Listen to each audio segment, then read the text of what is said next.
This is an examination of the hidden human condition. This is the Hidden Killers Podcast. The Hidden Killers Podcast. With Tony Bruschi. Carol, when you were in school and maybe you got a bad grade on something or you were frustrated at your teacher, how did you handle it? Well, Tony, I got a lot of bad grades when I was in high school. I really didn't care. Well, there you go, yeah. But I do get why, once I got to college, I really, really, really did care about my GPA. Mm-hmm. And I remember getting a low grade on a final exam that pushed me down from an A to a B. And I was upset about that. So I went to the instructor. I asked if there was anything I could do to increase my grade. Could I write a report? Could I do something? So I went to the instructor myself and he let me write a paper. He's like, if you're willing to write a 15-page paper, I'll increase that grade. If you write a good paper, I'm like, okay. So what you're telling me is that you didn't go to the teacher that gave you the bad grade and beat them to death with a baseball bat. Right. I'm telling you that. That was something, was that up for consideration? Was that like option A, B, or C, or maybe D? Or was that not even like in the letter choices as far as options go? I would have to go with E, none of the above. None of the above. Yeah. I did not. No, I just find that insane. And I know there's a lot of pressure on high school kids to keep their grades up so they can get into the college they want to get into, because a lot of times you have to have a certain GPA to get in there. Well, and it's not usually like one of those things that colleges look at nicely and go, oh, yeah, you beat the Spanish teacher to death because you're getting a bad grade. Of course, we're going to admit you. I don't think that the college was probably even on these kids' mind, is my guess. But it is shocking. The teens have pled guilty to beating their Spanish teacher to death. This is in Fairfield, Iowa, with a baseball bat. Both have now changed their pleas to guilty before a trial was actually set to start this week. Two high school students from Fairfield, Iowa, admitted taking part in the ambush and murder of their high school Spanish teacher, who was beaten to death with a baseball bat in a park. They both changed their pleas from not guilty to guilty first-degree murder. The trial was scheduled to be going on last week, but that has since changed. According to the prosecution, Willard Miller and Jeremy Goodall, I think, were both 16 at the time. They attacked Nohema Graber in 2021 as retaliation for Miller receiving a low grade in Garber's Spanish class. Both now admit they attacked Nohema Graber, who is 66, as she was walking along a park trail on November 2nd, 2021.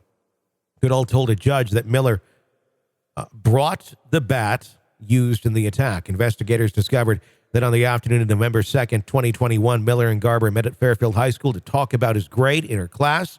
Authorities claim that Graber later drove her van to a park where she was known to go for daily walks after school. Less than an hour later, witnesses spotted her van leaving the park with two males in the front seat.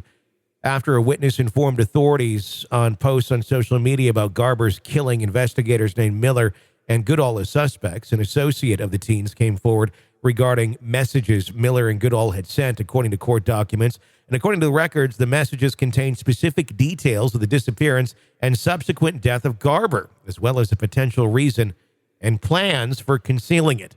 Investigators said that her vehicle was found abandoned on a rural road. A witness later received a call from Goodall and picked them up as they walked to town. Police said that Miller expressed his frustration with the way Graber taught Spanish and how low a grade he had in the class was affecting his GPA. Oh, we actually did care about his GPA. I'm kind of surprised. That that's... This is going to up your GPA. If you're like, I'm going to go beat her to death, and this will help. Now you have no hope of changing your GPA. You could have come to some sort of an agreement. But Miller first denied any responsibility in the disappearance of Graber, but he later stated he had knowledge of everything but did not participate. According to court records, he initially claimed that a roving group of masked kids were actually responsible for the murder, which actually is quite common if you're in Chicago. That happens all the time. Fairfield, Iowa, every day. Yeah. I'm sure it happens there. And they forced him to use his wheelbarrow to help move her body and to drive her van out of the park. Goodall says they planned the killing for about 2 weeks after Miller asked him to help.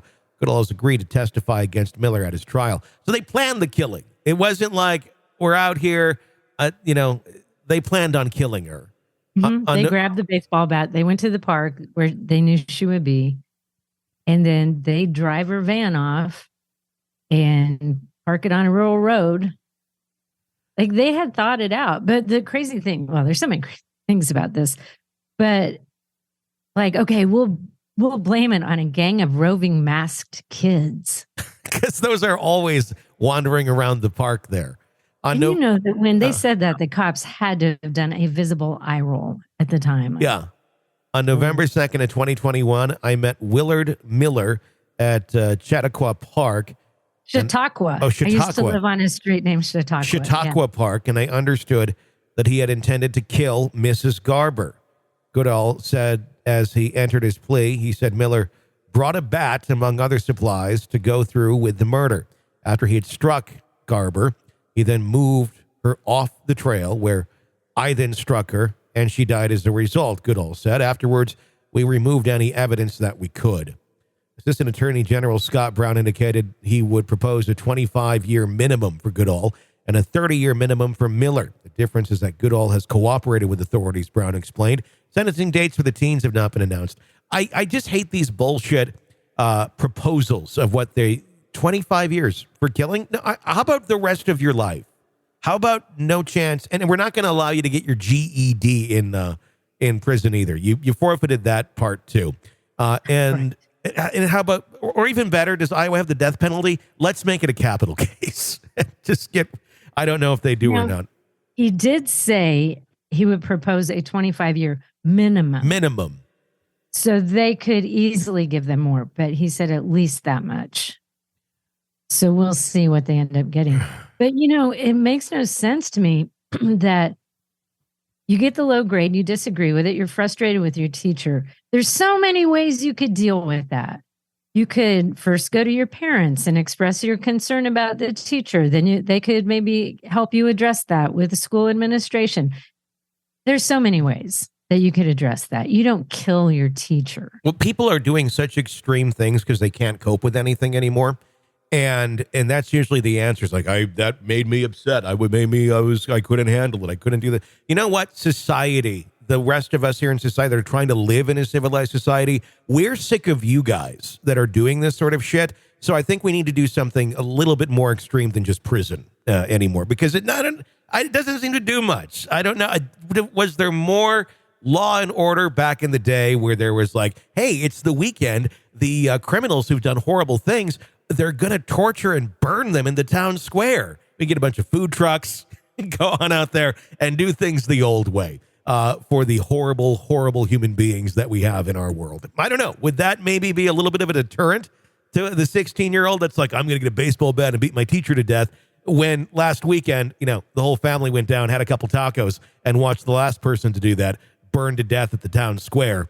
And then everybody. That used to be a thing. They would pack a picnic lunch and do it. Yeah. I mean, maybe that would be a little more of a deterrent. I don't know. I mean, I'm speaking somewhat facetiously, but everything just seems so out of control, and the reasoning of individuals, or the lack thereof, and the lack of coping mechanisms and skills that people have is extremely dangerous. Here's what I don't get about this case. Here's one of the things I don't get about this case is the kid's dad at his teacher. He decides he wants to kill her. I'm assuming this guy Goodall is his best friend. So he goes to him and says, I want to kill the teacher. And this kid's like, all right. And they went along with it. Well, I know the argument that's going to be made is, kids' brains aren't fully, they're not fully developed yet, and their reasoning skills aren't quite there. I'm sorry, if by 16, your reasoning is, your answer to the problem is to beat your teacher to death with a baseball bat, there ain't going to be much hope for you for the rest of your life. If at 16, you are thinking this is a good idea. Your brain will not develop any better if that's where you're at. Right, and how do you not... At 16, your friend comes to you with this proposal. How do you go, okay, and not go, oh my God, he's going to kill somebody. I have to let someone know. Something might be my best friend, but this is effed up. And I can't let this happen. How is that not your default? How do you just, okay, I'll go with you. Let's put a plan together. She goes to the park every day for a walk. If we could just beat her to death. And then they drag her off. And this kid, the best friend, I'm assuming, is the one who hits her the last time and actually kills her. Well, and did they think they weren't going to get caught? Did they think they were just going to find this body and then they got rid of the Spanish teacher? And that was the end game, was no one's going to know who did this? Is that? And then whatever, they didn't really say what they had said on social media. I kind of assumed it was like in private messages, but sounds like they admit. Yeah. It's a community of 9,600 people. Yeah. And they park her car or van on a dirt road and then call one of their friends to pick them up on that dirt road. Yeah. That friend did the right thing and told officials what had happened. But how do you not stop someone from doing that? How do you just say, okay?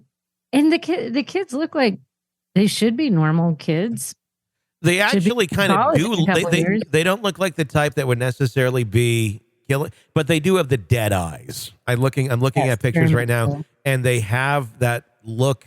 Especially the one. He really does. Of just like, whatever, whatever happens, I don't care.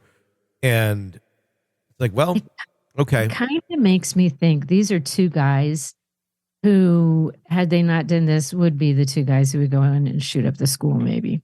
I think it's a matter of time for them. They would have done something, without a doubt. I mean, you just have to wonder if they had fantasized about this sort of thing. Yeah. Well, maybe the grade was just an excuse. I don't know. It's another one that makes you just shake your head, and I don't know. I can't wrap my mind around all these stories every week because they just get more and more extreme and more shocking at the depravity to which human beings will go. This is an examination of the hidden human condition. This is the Hidden Killers Podcast with Tony Bruschi. Hey, if you like the podcast, press subscribe wherever you download podcasts. You want an ad-free experience, you can get it through Apple Podcasts. You become a premium subscriber. Check that out. Even try it out for 3 days free if you want. The option's there for you on Apple Podcasts. Until next time, for Carol, I'm Tony. Stay with us.